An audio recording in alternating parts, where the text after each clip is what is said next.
2022 में फोर्ब्स की रिचेस्ट लोगों की अगर हम लिस्ट देखें तो उसमें Elon Musk, Jeff Bezos, Bill Gates, Warren Buffett, Larry page, Sergey Brin और इवन मुकेश अंबानी जैसे नाम दिखेंगे। पर अगर मैं आपसे कहूं कि दुनिया के रिचेस्ट पर्सन का नाम इस लिस्ट में है ही नहीं, इनफैक्ट उसका नाम इस लिस्ट में आज तक कभी भी नहीं आया, तो आप क्या कहोगे? क्या ऐसा हो भी सकता है? ये इंसान लाडा नाम की कंपनी की एक आम गाड़ी चलाता है जिसकी कीमत सिर्फ 1 से 4 लाख के बीच में है। एंड आई एम श्योर आपने इस कंपनी का नाम तक नहीं सुना होगा। इसके पास सिर्फ 3 गाड़ियां हैं और 2 छोटे से अपार्टमेंट। इससे कहीं ज्यादा प्रॉपर्टी तो एक छोटे मोटे इंस्टाग्राम इन्फ्लुएंसर के पास है। फिर ये इंसान दुनिया का रिचेस्ट पर्सन कैसे हो सकता है और इसका नाम फोर्ब्स की लिस्ट पर क्यों नहीं है? और सबसे इंपॉर्टेंट सवाल, आखिर ये इंसान है कौन? जब इलॉन मस्क से एक इंटरव्यू में कहा गया कि तुम दुनिया के सबसे अमीर आदमी हो, तुम्हें कैसा लगता है, तो इस पर इलॉन ने जवाब दिया, नहीं, व्लादिमीर पुतिन मुझसे कहीं ज्यादा अमीर है। Well, I think Putin is significantly richer than me. You really do, yeah? Yes. अब आपके मन में कई ज्यादा सवाल उठ रहे होंगे, उनके पास इतनी कम प्रॉपर्टी है तो वो दुनिया के सबसे रिचेस्ट इंसान कैसे हैं? वो फोर्ब्स की लिस्ट पर पहले नंबर पर क्यों नहीं है? तो आज इस वीडियो में हम इन सारे सवालों के जवाब देंगे। आइए स्टार्ट करते हैं। फोर्ब्स की लिस्ट में उन्हीं लोगों का नाम आता है जिनके एसेट्स पब्लिक होते हैं। सारी बड़ी कंपनीज को अपनी इंफॉर्मेशन पब्लिक के सामने रिवील करनी पड़ती है, इसलिए बड़ी कंपनीज के सीईओज की वेल्थ एस्टिमेट करना आसान है। पर दुनिया में कई सारे पॉलिटिशियंस, रूलर्स, किंग्स हैं जिनकी वेल्थ पब्लिक को नहीं पता होती। कई सारे रूलर्स के पास जनरेशन वेल्थ है जो सदियों से उनके पास है और वो बढ़ी जा रही है। आखिर इस पर एस्टिमेट लगाएं तो लगाएं कैसे? और इसीलिए उनकी नेटवर्थ पब्लिकली अवेलेबल नहीं होती। आज इलॉन मस्क की टोटल वर्थ $219 बिलियन है और कहने को तो वो दुनिया के सबसे रिचेस्ट इंसान है जो मार्स पर जाने की तैयारी कर रहे हैं। पर आप यकीन नहीं करेंगे कि पुतिन की एस्टिमेटेड वर्थ शायद इससे भी ज्यादा है, $285 बिलियन।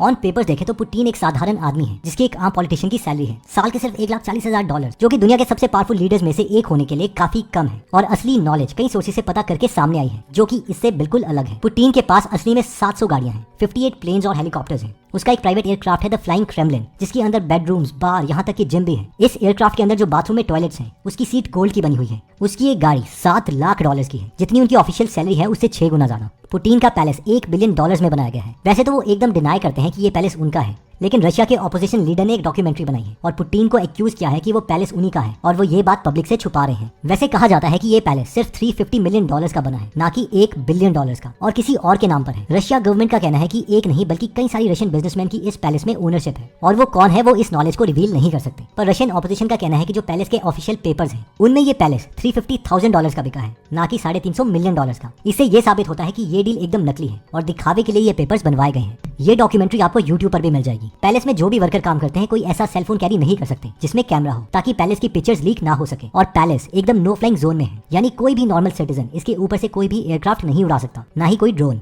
इस पैलेस में 2 हेलीपैड्स, एक आइस पैलेस, एक कैसीनो, एक नाइट क्लब और एक एम्फी थिएटर है। इस डॉक्यूमेंट्री में आपको पैलेस का इंटीरियर भी देखने को मिलेगा, जिसे डिजिटली बनाया गया है उन कंस्ट्रक्शन प्लान की हेल्प से जो लीक हो चुके हैं। इसके सिवा पैलेस की रिसर्च में कई इटालियन फर्नीचर स्टोर्स को मैसेज किया गया था और उनसे कैटलॉग लिए गए थे, जिसकी हेल्प से पुतिन ने पैलेस की और बेटर डिजिटल इमेज बनाई। इसके अलावा पैलेस की रिसर्च में यह भी पता चला है कि पुतिन ने इटालियन फर्नीचर लगवाया है। रशियन ऑपोजिशन का कहना है कि पुतिन के पैलेस में जो टॉयलेट पेपर होल्डर है वो ही करीबन $1 लाख का है और वहाँ के टॉयलेट ब्रशेस भी $50,000 से ज्यादा महंगे हैं। अब सवाल ये उठता है कि पुतिन के पास इतने पैसे आए कहां से और वो सच छुपा क्यों रहे हैं? जब पुतिन रशिया के प्रेसिडेंट बने थे तब उन्होंने 21 रशियन ओलिगार्क्स को अपने पास बुला लिया था। ओलिगार्क्स मतलब वो रशियन बिजनेसमैन जिन्होंने सोवियत यूनियन के हिस्से होने के वक्त पर खूब पैसे कमाए थे। पुतिन ने इनसे मीटिंग करी और कहा कि इन्हें अपने एसेट्स, अपने यॉट्स और अपनी सारी प्रॉपर्टी रखने दी जाएगी, पर इन लोगों को पुतिन को कुछ हिस्सा देना पड़ेगा। और वो सब मान गए। वो जानते थे कि रशिया के प्रेसिडेंट से वो लड़ नहीं सकते। पर इनमें से एक ओलिगार्क था, मिखाइल खोडोरकोव्स्की, जो इस एग्रीमेंट से खुश नहीं था और मिखाइल ने पुतिन से सवाल उठाना शुरू कर दिया। मिखाइल और पुतिन की एक पब्लिक डिबेट हुई और मिखाइल ने पुतिन को करप्शन के लिए एक्यूज भी किया। उसने कहा कि रशिया के बड़े बड़े ऑफिशियल्स रिश्वत लेते हैं। इसके कुछ ही वक्त के बाद मिखाइल पर फ्रॉड और टैक्स इवेजन के चार्जेस लगे।